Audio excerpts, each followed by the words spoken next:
Hello दोस्तों, learn daily ते तुहाडा स्वागत है। तो अगर तुसी किसी भी पेपर जिवें कि Punjab police PPPLS SSC video clerk और होर अपने जिवें कि पंजाब दे जिन्ने पेपर हो गए उन्हां दी अगर तुसी तैयारी करना चाहुंदे हो तो चैनल दे नाल जुड़ सकदे हो। तो इन्हां पेपरां नूं देखदे होई आपां GKGS दी नवीं सीरीज़ शुरू कीती सी जिस दी अज तीसरी क्लास है। तो अगर तुसी चैनल ते पहली बार विजिट कर रहे हो तो चैनल नूं कर लेना सबसक्राइब और वीडियो नूं अपने दोस्तां मित्रां तक कर देना शेयर। तो चलदे हां अज दी क्लास दे उपर। फर्स्ट क्वेश्चन है अपना, the distributary of which river takes the name Padma in Bangladesh. तो बांग्लादेश के विच किस नदी का नाम जो है पद्मा है। तो बांग्लादेश के विच किस नदी नूं पद्मा नाम के नाल जानिया जाता है। जहलम, गंगा, ब्रह्मपुत्रा या फिर इंडस। तो इसका आंसर अपने को बन जाता है गंगा नदी नूं जो है बांग्लादेश के विच पद्मा के नाम नाल भी जानिया जाता है। नैक्सट है अपने को, the cabinet is collectively responsible. मंत्रिमंडल समूहक तौर पर जिम्मेवार होंदा है to the president, to the prime minister, to Lok Sabha, to राज्य सभा। मतलब कि जिहड़ा मंत्रिमंडल होंदा है उस दे लई इन्हां दे विचों कौन जिहड़ा होंदा है वह जिम्मेवार होंदा है। तो इसदा आंसर बनता है लोक सभा जिहड़ी होंदी है पूरे मंत्रिमंडल के लिए जिम्मेवार होंदी है। अगर ये पूछा जाए कि कल्ले एक मंत्रिमंडल के एक मैंबर के लिए कौन जिम्मेवार होंदा है तो कल्ले एक मैंबर के लिए अपने को प्रेजिडेंट जिम्मेवार होंदा है, पर पूरे मंत्रिमंडल के लिए अपने को लोक सभा जो होंदी है वह जिम्मेवार होंदी है। तो चलते हैं नैक्सट क्वेश्चन ते, which of the following president's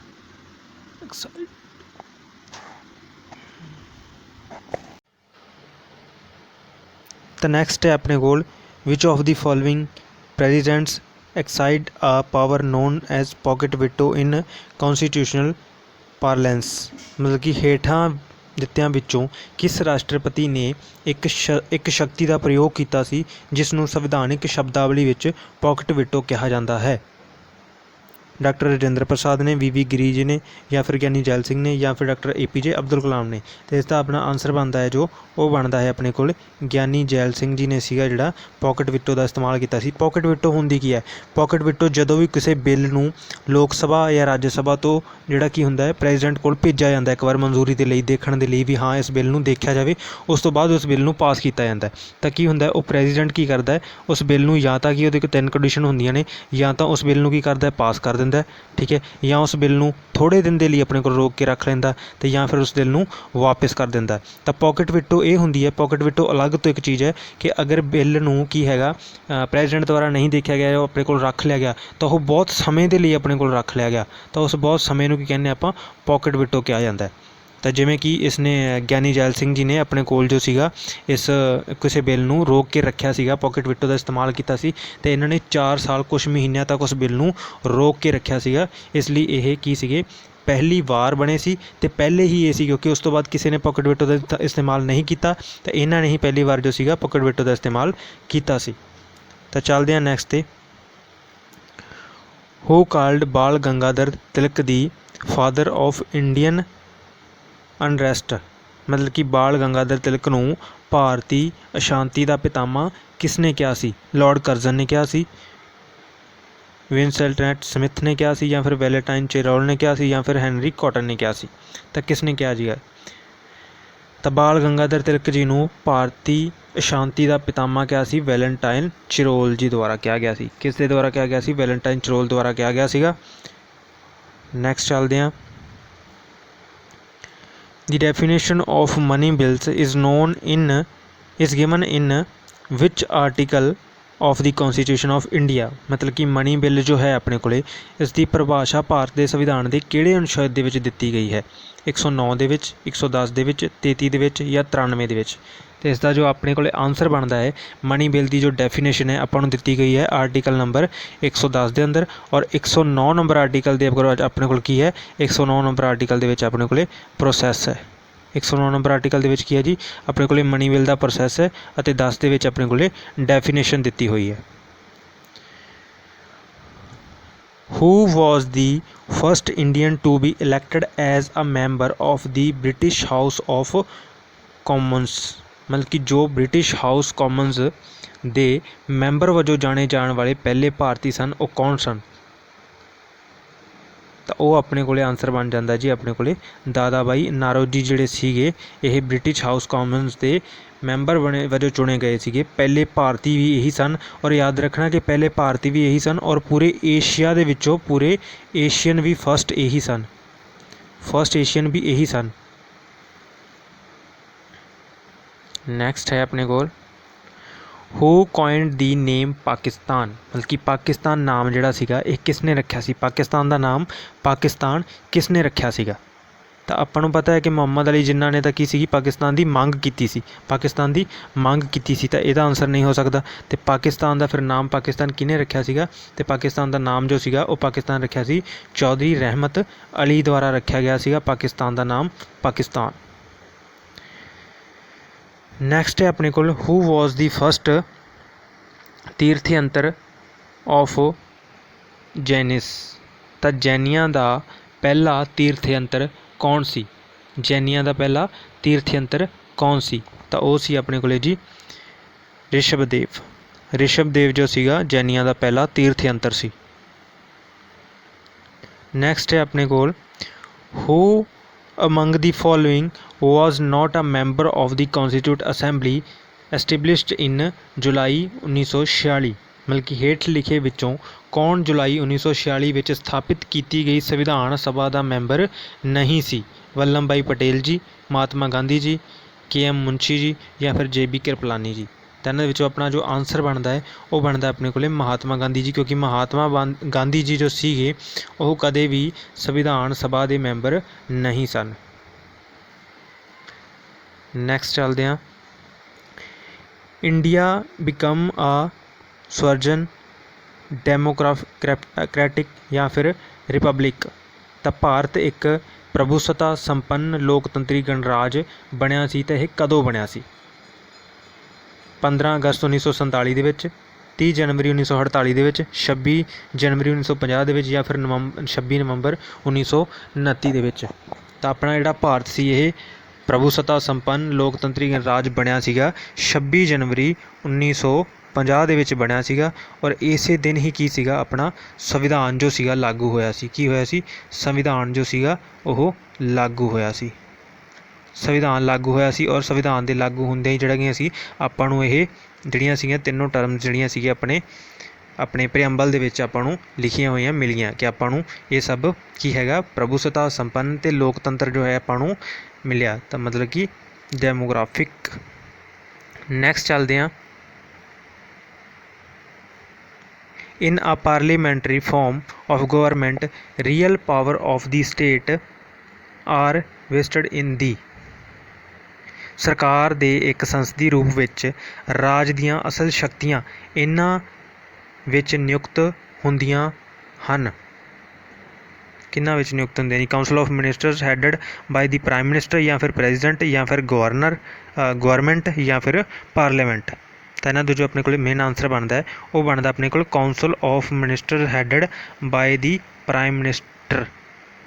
ਤਾਂ ਕਾਊਂਸਲ ਆਫ ਦੀ ਮਿਨਿਸਟਰ ਦੇ ਕੋਲ ਅਤੇ ਹੈ ਜਿਹੜਾ ਆਪਣੇ ਕੋਲ ਪ੍ਰਾਈਮ ਮਿਨਿਸਟਰ ਹੁੰਦਾ ਇਹਨਾਂ ਕੋਲ ਸਾਰੀਆਂ ਸ਼ਕਤੀਆਂ ਜਿਹੜੀਆਂ ਹੁੰਦੀਆਂ ਨੇ ਉਹ ਇਹਨਾਂ ਦੇ ਕੋਲ ਹੁੰਦੀਆਂ ਨੇ ਜਦੋਂ ਇਹ ਪਾਵਰ ਦੇ ਵਿੱਚ ਆ ਜਾਂਦੇ ਨੇ। ਤਾਂ ਨੈਕਸਟ ਹੈ ਆਪਣੇ ਕੋਲ what is the minimum permissible age for employment in any factory or mine, ਤਾਂ ਕਿਸੇ ਵੀ ਫੈਕਟਰੀ ਜਾਂ ਫਿਰ ਖਾਣ ਵਿੱਚ ਰੁਜ਼ਗਾਰ ਲਈ ਘੱਟੋ ਘੱਟ ਆਗਿਆਯੋਗ ਉਮਰ ਕਿੰਨੀ ਹੈ? 12 ਸਾਲ, 14 ਸਾਲ, 16 ਸਾਲ ਜਾਂ 18 ਸਾਲ। ਤਾਂ ਇਸ ਦਾ ਆਨਸਰ ਹੈ ਜੋ ਆਪਣੇ ਕੋਲ ਬਣਦਾ ਹੈ ਸਹੀ 14 ਸਾਲ। 14 ਸਾਲ ਇਜ਼ ਦੀ ਕਰੈਕਟ ਆਨਸਰ ਕਿ ਫੈਕਟਰੀ ਜਾਂ ਫਿਰ ਕਿਸੇ ਵੀ ਖਾਨ ਦੇ ਵਿੱਚ ਕੰਮ ਕਰਨ ਲਈ ਆਪਣੀ ਘੱਟੋ ਘੱਟ ਆਗਿਆਯੋਗ ਜਿਹੜੀ ਉਮਰ ਹੈਗੀ ਆ ਉਹ ਆਪਣੇ ਕੋਲ 14 ਸਾਲ ਹੈ। ਤਾਂ 14 ਸਾਲ ਦੇ ਕਿਸੇ ਵੀ ਬੱਚੇ ਤੋਂ ਆਪਾਂ ਜੋ ਹੈਗਾ ਮਜ਼ਦੂਰੀ ਲਾਇਕ ਜੋ ਕੰਮ ਹੁੰਦਾ ਉਹ ਨਹੀਂ ਕਰਵਾ ਸਕਦੇ।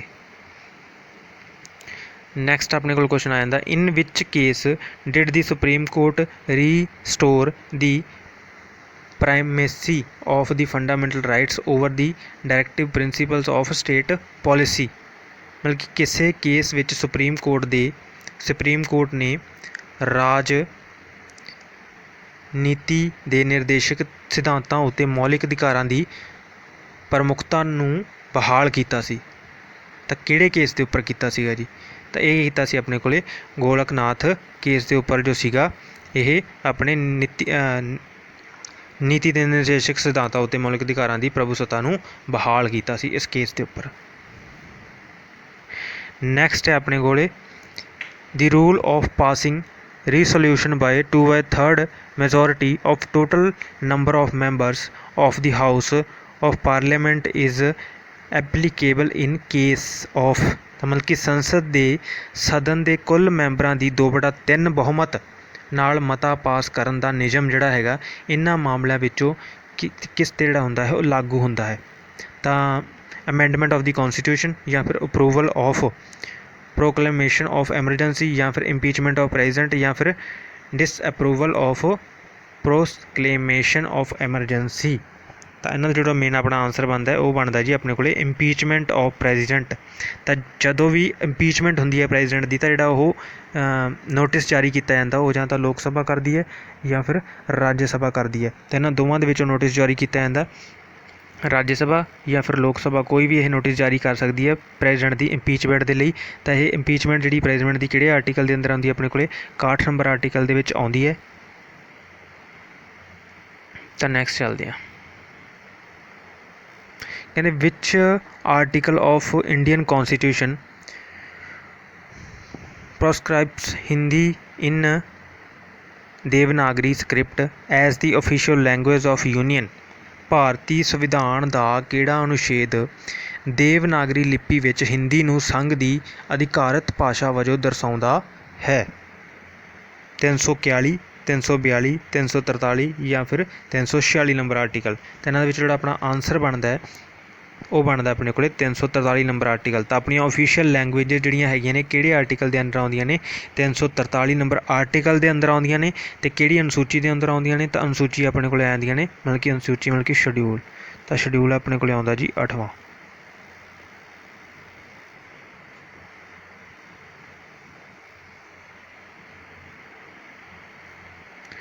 ਨੈਕਸਟ ਹੈ ਆਪਣੇ ਕੋਲ ਦੀ provision of contingency fund of the India as well as for each state has been made under। Bharat ਦੇ ਨਾਲ ਹਰੇਕ ਰਾਜ ਲਈ ਅਚਨਚੇਤ ਫੰਡ ਦਾ ਪ੍ਰਬੰਧ ਹੇਠ ਲਿਖੇ ਅਨੁਸਾਰ ਕੀਤਾ ਗਿਆ। Article number 267, article number 270 parliamentary legislation ਜਾਂ ਫਿਰ ਪ੍ਰੈਜ਼ੀਡੈਂਸ਼ੀਅਲ ਆਰਡਰਸ। ਤਾਂ ਇਸਦਾ ਆਪਣਾ ਆਨਸਰ ਬਣਦਾ ਹੈ ਆਰਟੀਕਲ ਨੰਬਰ 267 ਦੇ ਅੰਦਰ ਜੋ ਸੀਗਾ ਇਹ ਅਚਨਚੇਤ ਫੰਡ ਦਾ ਪ੍ਰਬੰਧ ਕੀਤਾ ਗਿਆ ਸੀ। ਤਾਂ ਅਗਰ ਤੁਸੀਂ ਚੈਨਲ 'ਤੇ ਪਹਿਲੀ ਵਾਰ ਵਿਜ਼ਿਟ ਕਰ ਰਹੇ ਹੋ ਤਾਂ ਚੈਨਲ ਨੂੰ ਕਰ ਲੈਣਾ ਸਬਸਕ੍ਰਾਈਬ ਔਰ ਵੀਡੀਓ ਨੂੰ ਕਰ ਦੇਣਾ ਆਪਣੇ ਦੋਸਤਾਂ ਮਿੱਤਰਾਂ ਤੱਕ ਸ਼ੇਅਰ ਔਰ ਲਾਈਕ ਤਾਂ ਬਣਦਾ ਯਾਰ। ਤਾਂ ਚੱਲਦੇ ਹਾਂ ਨੈਕਸਟ ਕੁਐਸਚਨ ਦੀ ਔਰ। Which of the following appointments in not made by the president of India. ਮਤਲਬ ਕਿ ਹੇਠ ਲਿਖਿਆਂ ਵਿੱਚੋਂ ਕਿਹੜੀਆਂ ਨਿਯੁਕਤੀਆਂ ਭਾਰਤ ਦੇ ਰਾਸ਼ਟਰਪਤੀ ਦੁਆਰਾ ਨਹੀਂ ਕੀਤੀਆਂ ਜਾਂਦੀਆਂ? ਤਾਂ ਦੇਖਦੇ ਹਾਂ ਕਿ ਚੀਫ ਆਫ ਦੀ ਆਰਮੀ। ਤਾਂ ਆਰਮੀ ਦਾ ਜਿਹੜਾ ਚੀਫ ਹੁੰਦਾ ਹੈ ਉਹ ਵੀ ਕਿਹਦੇ ਦੁਆਰਾ ਨਿਯੁਕਤ ਕੀਤਾ ਜਾਂਦਾ? ਪ੍ਰੈਜ਼ੀਡੈਂਟ ਦੁਆਰਾ ਨਿਯੁਕਤ ਕੀਤਾ ਜਾਂਦਾ। Chief of the air force ਉਹ ਵੀ ਪ੍ਰੈਜ਼ੀਡੈਂਟ ਦੁਆਰਾ ਨਿਯੁਕਤ ਕੀਤਾ ਜਾਂਦਾ। ਚੀਫ ਜਸਟਿਸ ਆਫ ਇੰਡੀਆ ਮਤਲਬ ਕਿ CJI। ਤਾਂ CJI ਨੂੰ ਵੀ ਕੌਣ ਸਹੁੰ ਚੁਕਾਉਂਦਾ? ਪ੍ਰੈਜ਼ੀਡੈਂਟ ਚੁਕਾਉਂਦਾ। ਤਾਂ ਮਤਲਬ ਕਿ ਉਹ ਵੀ ਆਪਣਾ ਪ੍ਰੈਜ਼ੀਡੈਂਟ ਅਪਾਇੰਟ ਕਰਦਾ। ਤਾਂ ਬਚਿਆ ਕੌਣ ਆਪਣੇ ਕੋਲੇ? ਬਚਦਾ ਹੈ ਜੀ ਇਕੱਲਾ ਆਪਣੇ ਕੋਲ ਲੋਕ ਸਭਾ ਦਾ ਸਪੀਕਰ। ਜਿਹੜਾ ਲੋਕ ਸਭਾ ਦਾ ਸਪੀਕਰ ਹੁੰਦਾ ਹੈ ਇਹਦਾ ਆਪਣੇ ਕੋਲ ਆਨਸਰ ਬਣ ਗਿਆ ਸਪੀਕਰ ਆਫ ਲੋਕ ਸਭਾ। ਇਸ ਕੁਐਸਚਨ ਦਾ ਆਨਸਰ ਆਪਣੇ ਕੋਲ ਆਏਗਾ ਸਪੀਕਰ ਆਫ ਲੋਕ ਸਭਾ, ਕਿਉਂਕਿ ਜਿਹੜਾ ਪ੍ਰੈਜ਼ੀਡੈਂਟ ਹੁੰਦਾ ਹੈ ਉਹ ਲੋਕ ਸਭਾ ਦੇ ਸਪੀਕਰ ਨੂੰ ਅਪਾਇੰਟ ਨਹੀਂ ਕਰਦਾ, ਕਿਉਂਕਿ ਜਿਹੜਾ ਲੋਕ ਸਭਾ ਦਾ ਸਪੀਕਰ ਹੁੰਦਾ ਹੈ ਉਹ ਕੀ ਹੁੰਦਾ ਹੈ ਜੀ? ਉਹ ਹੁੰਦਾ ਹੈ ਆਪਣੇ ਕੋਲੇ ਚੂਜ਼ਨ ਹੁੰਦਾ ਹੈ। ਚੂਜ਼ਨ ਮਤਲਬ ਕਿ ਜਿਹੜੇ ਲੋਕ ਸਭਾ ਦੇ ਮੈਂਬਰ ਹੁੰਦੇ ਹਨ ਉਹੀ ਆਪਣੇ ਵਿੱਚੋਂ ਕਿਸੇ ਇੱਕ ਨੂੰ ਬਹੁਮਤ ਦੇ ਨਾਲ ਚੁਣਦੇ ਹਨ। ਤਾਂ ਉਹ ਜਿਹੜਾ ਉਹਨਾਂ ਦੇ ਵਿੱਚੋਂ ਬਹੁਮਤ ਦੇ ਨਾਲ ਚੁਣਿਆ ਜਾਂਦਾ ਹੈ ਉਹੀ ਲੋਕ ਸਭਾ ਦਾ ਸਪੀਕਰ ਹੁੰਦਾ ਹੈ। ਤਾਂ ਲੋਕ ਸਭਾ ਦਾ ਸਪੀਕਰ ਨੂੰ ਕਦੇ ਵੀ ਪ੍ਰੈਜ਼ੀਡੈਂਟ ਅਪਾਇੰਟ ਨਹੀਂ ਕਰਦਾ। ਤਾਂ ਨੈਕਸਟ ਕੁਐਸਚਨ ਹੈ ਆਪਣੇ ਕੋਲ ਦੀ position of the vice president of India resembles to a great extent the position of the vice president of. ਮਤਲਬ ਕਿ ਭਾਰਤ ਦੇ ਉਪ ਰਾਸ਼ਟਰਪਤੀ ਦੀ ਸਥਿਤੀ ਬਹੁਤ ਹੱਦ ਤੱਕ ਉਪ ਰਾਸ਼ਟਰਪਤੀ ਦੀ ਸਥਿਤੀ ਨਾਲ ਮਿਲਦੀ ਜੁਲਦੀ ਹੈ। ਤਾਂ ਆਪਣੇ ਭਾਰਤ ਦੇ ਪ੍ਰੈਜ਼ੀਡੈਂਟ ਜਾਂ ਵਾਈਸ ਪ੍ਰੈਜ਼ੀਡੈਂਟ ਦੀ ਜਿਹੜੀ ਸਥਿਤੀ ਹੈਗੀ ਆ ਉਹ ਕਿਹੜੇ ਹੋਰ ਦੇਸ਼ ਦੇ ਉਪ ਰਾਸ਼ਟਰਪਤੀ ਦੀ ਸਥਿਤੀ ਨਾਲ ਮਿਲਦੀ ਜੁਲਦੀ ਹੈ? ਤਾਂ ਉਹ ਆਪਣੇ ਕੋਲ ਆਨਸਰ ਬਣ ਜਾਂਦਾ ਹੈ ਜੀ USA, क्योंकि ਜਿਹੜੀ ਆਪਣੇ ਇੰਡੀਆ ਦੇ ਵਿੱਚ ਵੀ ਜਿਹੜੀ ਹੈਗੀ ਆ ਵਾਈਸ ਪ੍ਰੈਜ਼ੀਡੈਂਟ ਦੀ ਪੋਜੀਸ਼ਨ ਜਿਹੜੀ ਹੈਗੀ ਆ ਉਹਦੀ ਪਦਵੀ ਹੈਗੀ ਉਹ ਕਿਸ ਤੋਂ ਲਈ ਗਈ ਹੈ, ਉਹ USA ਤੋਂ ਲਈ ਗਈ ਹੈ। ਅਤੇ ਜਿੱਥੋਂ ਲਈ ਗਈ ਹੈ ਤਾਂ ਫਿਰ ਉਹਨਾਂ ਦੇ ਵਾਈਸ ਪ੍ਰੈਜ਼ੀਡੈਂਟ ਦੇ ਨਾਲ ਹੀ ਆਪਣੀ ਕੀ ਹੋਏਗੀ, ਦੇਸ਼ ਦੇ ਵਾਈਸ ਪ੍ਰੈਜ਼ੀਡੈਂਟ ਦੀਆਂ ਸ਼ਕਤੀਆਂ ਜਿਹੜੀਆਂ ਹੋਣਗੀਆਂ ਉਹ ਮਿਲਦੀਆਂ ਜੁਲਦੀਆਂ ਹੋਣਗੀਆਂ। ਤਾਂ ਨੈਕਸਟ ਹੈ ਆਪਣੇ ਕੋਲ, who was the member of the Rajya Sabha when first appointed as the prime minister of India, ਮਤਲਬ ਕਿ ਭਾਰਤ ਦੇ ਪ੍ਰਧਾਨ ਮੰਤਰੀ ਵਜੋਂ ਪਹਿਲੀ ਵਾਰ ਨਿਯੁਕਤ ਕੀਤੇ ਜਾਣ ਵਾਲੇ ਰਾਜ ਸਭਾ ਦਾ ਮੈਂਬਰ ਕੌਣ ਸੀ?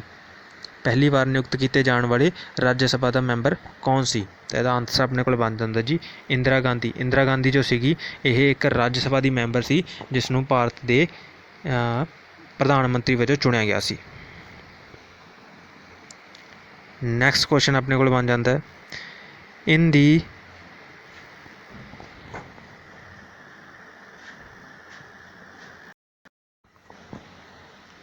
ਤਾਂ ਨੈਕਸਟ ਕੁਐਸਚਨ ਹੈ ਆਪਣੇ ਕੋਲ, in the case of a deadlock between the two houses of the parliament, the joint sitting is proceeded over by the, ਮਤਲਬ ਕਿ ਸੰਸਦ ਦੇ ਦੋਵਾਂ ਸਦਨਾਂ ਦੇ ਵਿਚਕਾਰ ਇੱਕ ਡੈਡਲੌਕ ਦੀ ਸਥਿਤੀ ਵਿੱਚ ਸਾਂਝੀ ਬੈਠਕ ਦੀ ਪ੍ਰਧਾਨਗੀ ਹੇਠ ਲਿਖੇ ਵਿੱਚੋਂ ਕਿਸ ਦੇ ਦੁਆਰਾ ਕੀਤੀ ਜਾਂਦੀ ਹੈ? ਪ੍ਰੈਜ਼ੀਡੈਂਟ ਦੁਆਰਾ, ਵਾਈਸ ਪ੍ਰੈਜ਼ੀਡੈਂਟ ਦੁਆਰਾ, ਸਪੀਕਰ ਆਫ ਲੋਕ ਸਭਾ ਜਾਂ ਫਿਰ ਮੈਂਬਰ ਆਫ ਦੀ ਲੋਕ ਸਭਾ ਸਪੈਸ਼ਲੀ ਇਲੈਕਟਡ ਫੋਰ ਦੀ ਪਰਪਸ। ਤਾਂ ਜਿਹੜਾ ਕੌਣ ਹੁੰਦਾ ਹੈ ਇਹਨਾਂ ਦੇ ਵਿੱਚੋਂ ਉਹ ਆਪਣੇ ਕੋਲ ਸਾਂਝੀ ਬੈਠਕ ਦੀ ਪ੍ਰਧਾਨਗੀ ਕਰਦਾ, ਕੌਣ ਕਰਦਾ? ਤਾਂ ਇਸ ਦਾ ਆਨਸਰ ਹੈ ਜੋ ਆਪਣੇ ਕੋਲ ਬਣ ਜਾਂਦਾ ਹੈ ਜੀ ਸਪੀਕਰ ਆਫ ਲੋਕ ਸਭਾ। ਤਾਂ ਜਿਹੜਾ ਲੋਕ ਸਭਾ ਦਾ ਸਪੀਕਰ ਹੁੰਦਾ ਹੈ ਉਹੀ ਜਿਹੜਾ ਹੁੰਦਾ ਸਾਂਝੀ ਬੈਠਕ ਦੀ ਪ੍ਰਧਾਨਗੀ ਕਰਦਾ ਹੈ। ਤਾਂ ਜੋ ਇਹਦੇ ਵਿੱਚ ਪ੍ਰੈਜ਼ੀਡੈਂਟ ਜੋ ਹੁੰਦਾ ਇਹ ਸਾਂਝੀ ਬੈਠਕ ਦੀ ਕੀ ਹੁੰਦਾ ਹੈ, ਇਹਦੀ ਬੁਲਾਵਾ ਦਿੰਦਾ ਹੈ, ਤਾਂ ਬੁਲਾਉਂਦਾ ਸਾਰਿਆਂ ਨੂੰ, ਇਹਦੀ ਕੀ ਹੁੰਦਾ ਸ਼ੁਰੂਆਤ ਕਰਦਾ, ਜਾਂ ਆਪਾਂ ਕਹਿ ਸਕਦੇ ਸ਼ੁਰੂਆਤ ਕਰਦਾ ਪ੍ਰੈਜ਼ੀਡੈਂਟ ਹੁੰਦਾ ਜਿਹੜਾ ਇਹਦੀ ਸ਼ੁਰੂਆਤ ਕਰਦਾ ਹੈ ਸਾਂਝੀ ਬੈਠਕ ਦੀ। ਬਟ ਇਹਦੀ ਬਾਅਦ ਦੇ ਵਿੱਚ ਜਦੋਂ ਪੂਰੀ ਇਹ ਬੈਠਕ ਚੱਲਦੀ ਹੈ, ਮੀਟਿੰਗ ਚੱਲਦੀ ਹੈ, ਤਾਂ ਉਸਦੀ ਪ੍ਰਧਾਨਗੀ ਕੌਣ ਕਰਦਾ ਹੈ? ਆਪਣੇ ਕੋਲ ਸਪੀਕਰ ਆਫ ਲੋਕ ਸਭਾ ਕਰਦਾ ਹੈ। ਸਪੀਕਰ ਆਫ ਲੋਕ ਸਭਾ ਜਿਹੜਾ ਹੁੰਦਾ ਇਸ ਦੀ ਪ੍ਰਧਾਨਗੀ ਕਰਦਾ ਹੈ। ਤਾਂ ਇਹ ਪਹਿਲਾਂ ਤਾਂ ਆਪਾਂ ਨੂੰ ਪਤਾ ਹੋਣਾ ਚਾਹੀਦਾ ਵੀ ਇਹ ਕਿਹੜੀ ਹੁੰਦੀ ਹੈ ਜੁਆਇੰਟ ਸਿਟਿੰਗ ਜਿਹੜੀ ਹੁੰਦੀ ਹੈ ਇਹ ਬਿਠਾਈ ਕਿਉਂ ਜਾਂਦੀ ਹੈ, ਕਿਉਂ ਬੁਲਾਇਆ ਜਾਂਦਾ ਇਹਨੂੰ, ਕਿਉਂ ਪ੍ਰੈਜ਼ੀਡੈਂਟ ਬੁਲਾਉਂਦਾ? ਤਾਂ ਬੁਲਾਉਂਦਾ ਕਿਉਂ ਹੈ ਜੀ, ਮੰਨ ਲਓ ਅਗਰ ਕਿਸੇ ਲੋਕ ਸਭਾ ਤੋਂ ਕੀ ਹੁੰਦਾ ਰਾਜ ਸਭਾ ਦੇ ਵਿੱਚ ਕੋਈ ਬਿੱਲ ਭੇਜਿਆ ਗਿਆ, ਠੀਕ ਹੈ, ਤਾਂ ਉਸ ਨੂੰ ਜਿਹੜਾ ਸੀਗਾ ਉਹ ਭੇਜਿਆ ਗਿਆ, ਉਸ ਬਿੱਲ ਦੇ ਉੱਪਰ ਕੋਈ ਵੀ ਕਾਰਵਾਈ ਨਹੀਂ ਹੋਈ ਜਾਂ ਰਾਜ ਸਭਾ ਨੇ ਉਸ ਬਿੱਲ ਨੂੰ ਦੇਖ ਕਰ ਵਾਪਸ ਨਹੀਂ ਭੇਜਿਆ ਉਸ ਨੂੰ ਕੁਛ ਕੰਮ ਕਰਨ ਦੇ ਲਈ, ਜਾਂ ਫਿਰ ਪਹਿਲਾਂ ਰਾਜ ਸਭਾ ਨੇ ਕੋਈ ਬਿੱਲ ਕੀ ਸੀਗਾ ਜਾਰੀ ਕੀਤਾ ਸੀ, ਉਹਨਾਂ ਨੇ ਲੋਕ ਸਭਾ ਕੋਲ ਭੇਜਿਆ, ਅਤੇ ਲੋਕ ਸਭਾ ਨੇ ਕੀ ਹੈਗਾ ਉਸ ਬਿੱਲ ਨੂੰ ਰੱਖ ਦਿੱਤਾ ਅਤੇ ਉਸ 'ਤੇ ਕੋਈ ਵੀ ਕਾਰਵਾਈ ਨਹੀਂ ਕੀਤੀ, ਉਹ ਜਿਹੜਾ ਸੀਗਾ ਆਪਣੇ ਕੋਲ ਦੁਬਾਰਾ ਉੱਥੇ ਨਹੀਂ ਭੇਜਿਆ ਗਿਆ, ਠੀਕ ਹੈ।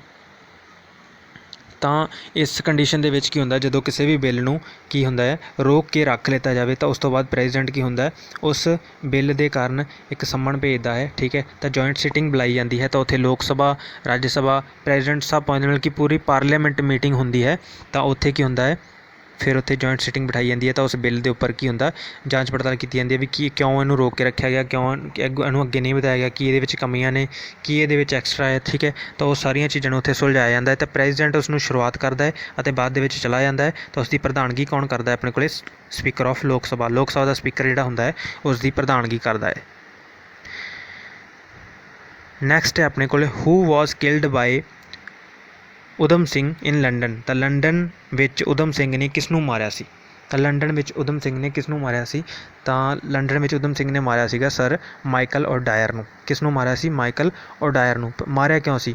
ਮਾਰਿਆ ਸੀਗਾ ਜੀ 1919 ਦੇ ਵਿੱਚ ਆਪਣੇ ਕੋਲ ਜਲਿਆਂਵਾਲੇ ਬਾਗ ਹੱਤਿਆਕਾਂਡ ਜਿਹੜਾ ਹੋਇਆ ਸੀਗਾ ਉਸ ਦੇ ਵਿੱਚ ਜਿਹੜਾ ਸੀਗਾ ਮਾਈਕਲ ਡਾਇਰ ਦੁਆਰਾ ਕੀ ਸੀਗੀਆਂ ਗੋਲੀਆਂ ਚਲਾਈਆਂ ਗਈਆਂ ਸਨ। ਉਹਦਾ ਆਰਮੀ ਆਫੀਸਰ ਕੌਣ ਸੀ ਉਸ ਸਮੇਂ 'ਤੇ? ਜਨਰਲ ਡਾਇਰ ਸੀ। ਤਾਂ ਜਨਰਲ ਡਾਇਰ ਜਿਹੜਾ ਸੀਗਾ ਉਹ ਕੀ ਸੀਗਾ ਆਰਮੀ ਦਾ ਉਸ ਸਮੇਂ 'ਤੇ ਚੀਫ ਸੀ ਉਹਨਾਂ ਦਾ ਜਿਹੜਾ ਉੱਥੇ ਸੀ ਪਹਿਰੇ 'ਤੇ, ਠੀਕ ਹੈ। ਤਾਂ ਇਹਦੇ ਦੁਆਰਾ ਕੀ ਸੀਗਾ ਗੋਲੀ ਦਾ ਆਰਡਰ ਦਿੱਤਾ ਗਿਆ ਸੀ, ਗੋਲੀਆਂ ਚਲਾਈਆਂ ਗਈਆਂ ਸੀ। ਤਾਂ ਉਸੇ ਦਹਿਸ਼ਤ ਦੇ ਕਾਰਨ ਊਧਮ ਸਿੰਘ ਜੋ ਸੀਗਾ ਜਨਰਲ ਡਾਇਰ ਤੋਂ ਬਦਲਾ ਲੈਣ ਦੇ ਲਈ ਲੰਡਨ ਗਿਆ ਸੀ, ਪਰ ਉੱਥੇ ਜਾਂਦਿਆਂ ਪਤਾ ਲੱਗਦਾ ਹੈ ਜਿਵੇਂ ਕਿ ਜਨਰਲ ਡਾਇਰ ਦੀ ਮੌਤ ਜਿਹੜੀ ਸੀਗੀ ਉਹ ਪਹਿਲਾਂ ਹੀ ਹੋ ਚੁੱਕੀ ਸੀ। ਬਟ ਉਹਨੂੰ ਉੱਥੇ ਇੱਕ ਮੀਟਿੰਗ ਦੇ ਵਿੱਚ ਜਾਂ ਕਹਿ ਸਕਦੇ ਹਾਂ ਕਿ ਭਾਸ਼ਣ ਦਿੰਦੇ ਹੋਏ ਕੀ ਸੀਗਾ ਸਟੇਜ 'ਤੇ ਉਹਨੂੰ ਮਾਈਕਲ ਓਡਾਇਰ ਮਿਲਦਾ ਹੈ। ਤਾਂ ਮਾਈਕਲ ਓਡਾਇਰ ਨੂੰ ਹੀ ਉਹ ਕੀ ਕਰ ਦਿੰਦਾ ਹੈ ਗੋਲੀ ਮਾਰ ਦਿੰਦਾ ਹੈ ਅਤੇ ਆਪਣਾ ਬਦਲਾ ਜਿਹੜਾ ਹੁੰਦਾ ਹੈ ਹੱਤਿਆਕਾਂਡ ਦਾ 1919 ਵੇਲੇ ਦਾ ਜਿਹੜਾ ਹੁੰਦਾ ਜਲਿਆਂਵਾਲੇ ਬਾਗ ਦੇ ਉਸ ਦਾ ਬਦਲਾ ਉਹ ਲੈ ਲੈਂਦਾ ਹੈ। ਨੈਕਸਟ ਚੱਲਦੇ ਹਾਂ, in which district is Chauri Chaura situated. मतलब कि चौरी चौरा ਜਿਹੜਾ किस ਜ਼ਿਲ੍ਹੇ ਵਿੱਚ ਸਥਿਤ ਹੈ। ਚੌਰੀ ਚੌਰਾ ਕੀ ਸੀ? ਤਾਂ ਚੌਰੀ ਚੌਰਾ ਇੱਕ ਪਿੰਡ ਦਾ ਨਾਮ ਹੈ ਜੀ। ਜਿਹੜਾ ਇਹ ਚੌਰੀ ਚੌਰਾ ਜਿਹੜਾ ਹੋਇਆ ਸੀ ਆਪਣੇ ਕੋਲ ਮੂਵਮੈਂਟ ਹੋਇਆ ਸੀ, ਜਿੱਥੇ ਇੱਕ ਪੁਲਿਸ ਸਟੇਸ਼ਨ ਨੂੰ ਕੀ ਸੀਗੀ ਲੋਕਾਂ ਦੁਆਰਾ ਅੱਗ ਲਗਾ ਦਿੱਤੀ ਗਈ ਸੀਗੀ। ਠੀਕ ਹੈ, ਪੁਲਿਸ ਸਟੇਸ਼ਨ ਨੂੰ ਲੋਕਾਂ ਦੁਆਰਾ ਅੱਗ ਲਗਾ ਦਿੱਤੀ ਗਈ ਸੀ। ਤਾਂ ਉਹ ਕਿਹੜੇ ਕਿੱਥੇ ਹੈ ਜੀ? ਉਹ ਆਪਣੇ ਕੋਲ ਉਹ ਹੈਗਾ ਗੋਰਖਪੁਰ ਦੇ ਵਿੱਚ। ਤਾਂ ਗੋਰਖਪੁਰ ਆਪਣਾ ਕਿੱਥੇ ਪੈਂਦਾ? ਗੋਰਖਪੁਰ ਆਪਣਾ ਪੈਂਦਾ ਜੀ ਯੂਪੀ ਦੇ ਵਿੱਚ। ਤਾਂ ਇਹ ਜਿਹੜਾ ਹੈ ਚੌਰੀ ਚੌਰਾ ਜਿਹੜਾ ਸ਼ਹਿਰ ਹੈ ਇਹ ਕਿੱਥੇ ਹੈ ਜੀ? ਆਪਣੇ ਕੋਲ ਯੂਪੀ ਦੇ ਵਿੱਚ ਪੈਂਦਾ ਹੈ, ਗੋਰਖਪੁਰ ਦੇ ਵਿੱਚ, ਜਿੱਥੇ ਇਹ ਘਟਨਾ ਹੋਈ ਸੀ। ਤਾਂ ਇਸੇ ਘਟਨਾ ਦੇ ਦੌਰਾਨ ਚੌਰੀ ਚੌਰਾ ਮੂਵਮੈਂਟ ਜਿਹੜਾ ਸੀਗਾ, ਇਸੇ ਘਟਨਾ ਦੇ ਚੌਰੀ ਚੌਰਾ ਮੂਵਮੈਂਟ ਦੇ ਹੋਣ ਦੇ ਕਰਕੇ ਹੀ ਜਿਹੜਾ ਸੀਗਾ 1922 ਦੇ ਵਿੱਚ ਗਾਂਧੀ ਜੀ ਦੁਆਰਾ ਜਿਹੜੀ ਸੀਗੀ ਨੌਨ ਕੋਆਪਰੇਸ਼ਨ ਮੂਵਮੈਂਟ ਨੂੰ ਜਿਹੜਾ ਸੀ ਖ਼ਤਮ ਕਰ ਦਿੱਤਾ ਗਿਆ ਸੀਗਾ। ਨੈਕਸਟ ਚੱਲਦੇ ਹਾਂ। Who of the following is known as Desh Bandhu. ਤਾਂ ਹੇਠ ਦਿੱਤਿਆਂ ਵਿੱਚੋਂ ਕਿਸ ਨੂੰ ਦੇਸ਼ ਬੰਧੂ ਵਜੋਂ ਜਾਣਿਆ ਜਾਂਦਾ ਹੈ? ਤਾਂ ਦੇਸ਼ ਬੰਧੂ ਵਜੋਂ ਕਿਸ ਨੂੰ ਜਾਣਿਆ ਜਾਂਦਾ ਹੈ? ਤਾਂ ਦੇਸ਼ ਬੰਧੂ ਵਜੋਂ ਜਾਣਿਆ ਜਾਂਦਾ ਜੀ ਆਪਣੇ ਕੋਲੇ ਚਿਤਰੰਜਨ ਦਾਸ ਜੀ ਨੂੰ, ਜਿਸ ਨੂੰ ਆਪਾਂ CR ਦਾਸ ਜੀ ਦੇ ਨਾਮ ਨਾਲ ਵੀ ਜਾਣਦੇ ਹਾਂ। CR ਦਾਸ, ਚਿਤਰੰਜਨ ਦਾਸ ਜੀ ਨੂੰ ਦੇਸ਼ ਬੰਧੂ ਦੇ ਨਾਮ ਵਜੋਂ ਜਾਣਿਆ ਜਾਂਦਾ ਹੈ।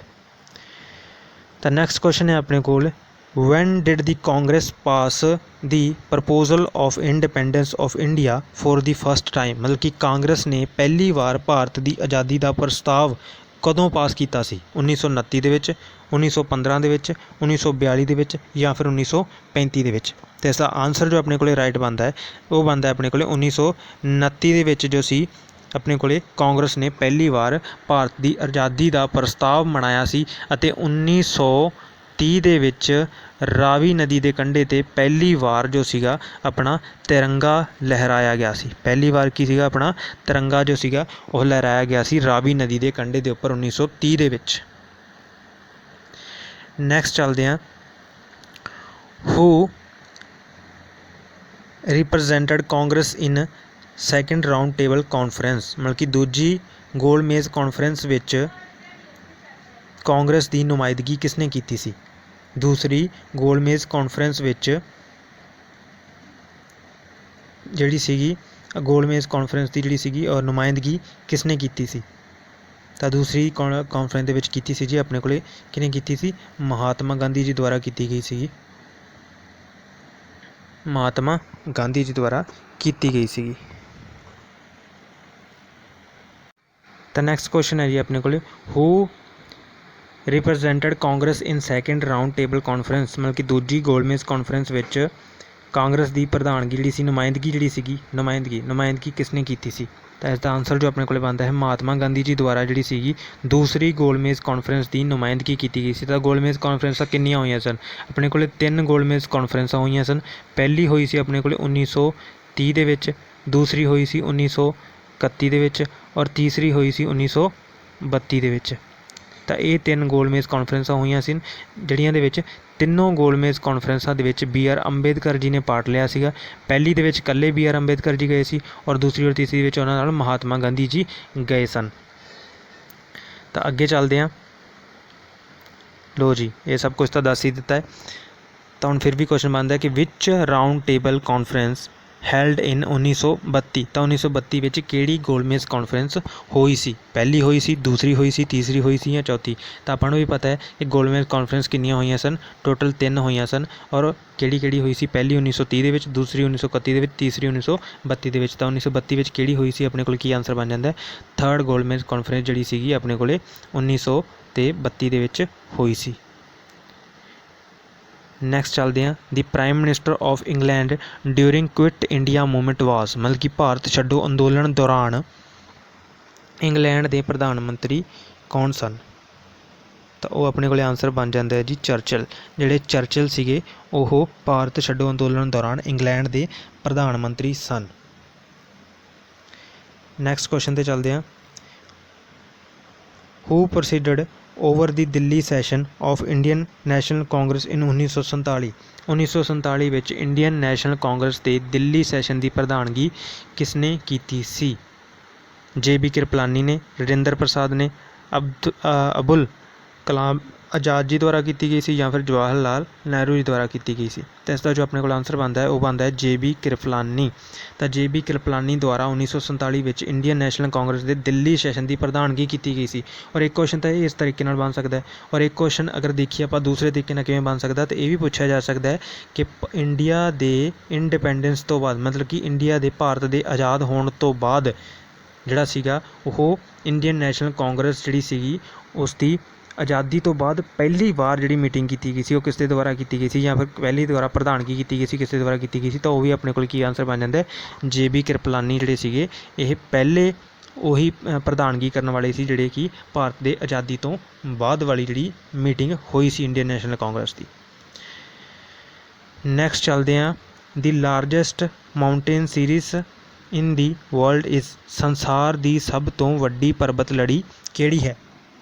संसार की सब तो वड्डी परबत लड़ी किहड़ी है, हिमालयस, एंडेस या फिर रॉकीज या फिर एल्प्स। तो अपने को आंसर बनता है एंडीज। एंडीज की है जी, ये संसार की सब तो वड्डी परबत लड़ी है। तो यह अपन कित्थे देखने को मिलती है, तो ये अपने को कित्थे है जी, ये अपने को हैगी है south America they which. South America, not south Africa, ये हैगी अपने को साउथ अमेरिका दे विच। तो नैक्सट क्वेश्चन है अपने को, the Indian constitution provides for the appointment of ad hoc जजिस इन, मतलब कि भारतीय संविधान में अडहोक जजां की नियुक्ति की व्यवस्था है। तो किहड़े दे विच है जी, इसका आंसर अपने को बनता है सुप्रीम कोर्ट दे विच। मतलब कि सुप्रीम कोर्ट दे विच अगर हुण अपने को की हैगे ने टोटल 31 जज हैगे ने प्रेजेंट टाइम दे विच, 30 अपने को जज होंदे ने और एक अपने को हुंदा है CJI। तो टोटल हो गए 31। तो 31 इस टाइम पर हैं। तो वो कहते अडहोक जजिस, मतलब कि इहो जी आपां नूं लोड़ पै जाए कि जजिस की गिनती जी घट पै जाए, तो अपने को कोई भी रिटायर होए हुए जज या फिर की हैगे ने मोस्ट जिहड़े हुंदे ने क्वालीफाइड जिहड़े कि एक्सपीरियंस होंदे ने, तो उन्होंने जजां नूं अगर बुलाया जाता है, मतलब कि इन्हां दी गिनती वधाई जाती, तो लोड़ पैण ते उन्होंने जजां नूं बुलाया जाता है, तो उन्होंने कहते हैं अडहोक जज, मतलब कि एक्सट्रा रखे जाने वाले जज, जदों भी लोड़ पैनी उदों भी उन्होंने तो काम लेना, तो सुप्रीम कोर्ट रखता है जी। नैक्सट चलते हैं, Zimbabwe was earlier known as, मतलब कि जिम्बाब्वे नूं पहला इस नाम नाल जाणिया जांदा सी। तो जिम्बाब्वे एक देश का नाम है जी, तो इसनूं पहला किस नाम नाल जाणिया जांदा सी, ये इस देश का होर की नाम सी। तो इस देश जिहड़ा अपने को आंसर आंदा है वो अपने को आ जांदा है साउथन रोडेशिया। साउथन रोडेशिया दे नाल जिहड़ा सीगा जिम्बाब्वे जिहड़ा सीगा देश नूं इसनूं इस नाम नाल भी जाणिया जांदा सी। नैक्सट है अपने कोल, by which act dyarchy was introduced in India.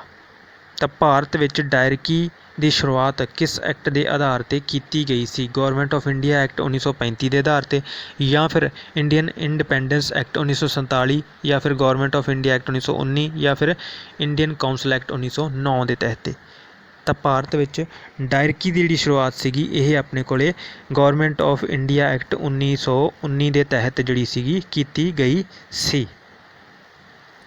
Next चलते हैं, where are Shevaroy hills located. तो शिवरॉय दीयां पहाड़ियाँ जिहड़ियां ने कित्थे स्थित ने, तो शिवरॉय दीयां पहाड़ियाँ जिहड़ियां ने वो अपने को कित्थे स्थित ने, तो शिवरॉय दीयां पहाड़ियाँ अपने को कित्थे ने जी, अपने को केरला दे विच स्थित ने। तो ये लास्ट दे विच जिहड़े 2-4 क्वेश्चन होंदे ने ना, 2 तो 4 या 5 क्वेश्चन होंदे ने, ये पिछली क्लास दे इस करके लैके आते जाते हैं, ताकि जिहड़े होंदे ने कई बार की होंदा आपां क्लास देख लैंदे आ और बाद दे विच रिवीजन करन दा अपने कोल टाइम नहीं होंदा, तो क्लास दे विच ही अगर रिवीजन हो जाए तो दैट इज़ बेस्ट। ठीक है, तो इस करके पिछली क्लास के भी कुछ 4-5 क्वेश्चन विच लेके आते जाते हैं, ताकि उन्होंने भी रिपीटेड देखा जा सके तो आपां नूं इदां ही याद हो जाण। तो चलते हैं नैक्सट क्वेश्चन पे, when was the reserve bank of India RBI जो सीगा फॉर्मड। तो भारतीय रिजर्व बैंक RBI की स्थापना जी सी कदों हुई सी, तो वो अपने को आंसर बनता है जी 1 अप्रैल 1935 के विच अपने को भारतीय रिजर्व बैंक की स्थापना हुई सी। तो नैक्सट क्वेश्चन है अपने को, who was the first Portuguese viceroy in India. Bharat विच पहला पुर्तगाली वॉइसरॉय कौन सी। तो मैं कल भी दस्सिया सीगा जी कि भारत विच अगर पूछा जाए कि पहला पुर्तगाली वॉइसरॉय कौन सी, तो पहला अपने को एलमीडा सी। ठीक है। अगर आंसर का जो अपना आंसर आता मेन क्वेश्चन का वो अपने को बोलेगा एलमीडा, बट एलमीडा ने जोड़ा सीगा इनू बना वायसराय बनाने ते कोई काम वगैरह कुछ नहीं किया सीगा, ते इसनू हटा के की सीगा एल्बरूकी नू जोड़ा सीगा वायसराय की पदवी ते बिठा दिता गया सीगा। एल्बरूकी नू वायसराय की पदवी ते बिठा दिता गया सी। तां इसनू ही मन्निया जाता है। अगर पूछा जाए कि पक्के तौर पर या फिर असली तौर पर जोड़ा पुर्तगाली वायसराय किसनू मन्निया जाता है, तो आप एल्बरूकी नू ही मानते हैं। बट अगर नॉर्मल क्वेश्चन आता है कि भारत का पहला पुर्तगाली वायसराय कौन सी, तो फिर अपने को आंसर अल्मीडा ही आएगा। तो नैक्सट क्वेश्चन है अपने को, इन विच फील्ड सरस्वती सम्मान अवार्ड इज़ गिवन। तो सरस्वती सम्मान पुरस्कार किस खेत्र में दिता जाता है? म्यूजिक, लिटरेचर, जर्नलिज्म या फिर डांस। तो इसका आंसर अपने को जब आता है जी वो बनता है अपने को लिटरेचर के जोड़ा होंदा वो सरस्वती सम्मान पुरस्कार जोड़ा होंदा वो दिता जाता है। नैक्सट क्वेश्चन है, upper house of the Indian parliament is also known as. तो भारतीय संसद के उपरले सदन नूं भी कहा जाता है। तो इन्हां दे विचों किस सदन नूं भारत का उपरला सदन भी कहा जाता है? तो यह अपने को आंसर बनता है जी राज्य सभा। तो राज्य सभा नूं जिहड़ा हुंदा भारतीय संसद का उपरला सदन भी क्यों गया, उपरला सदन भी क्यों कहा जाता, जिहड़ा राज्य सभा हुंदी है ये सब तो की हुंदी है मेन सदन हुंदी है अपने सेंट्रल दे विच, तो सब तो उपरला सदन हुंदा है। तो अज की क्लास की करते हैं आपां एंड खत्म होंदी है अज की क्लास। तो पूरी देखने के लिए तुहाडा बहुत बहुत धन्यवाद। और अगर तुसीं चैनल ते पहली बार विजिट कर रहे हो तो चैनल नूं कर लेना सबसक्राइब और नाल दित्ती हुई बैल आइकन नूं जरूर दबा लेना, ताकि नवीं होर वीडियोज़ की क्लासेस की आंदी हुई नोटिफिकेशन तुहाडे तक पहला पहुँच सके। और वीडियो नूं कर देना लाइक और शेयर अपने दोस्तों मित्रों तक। तो अज की क्लास के लिए बहुत बहुत धन्यवाद, शुक्रिया, थैंक यू।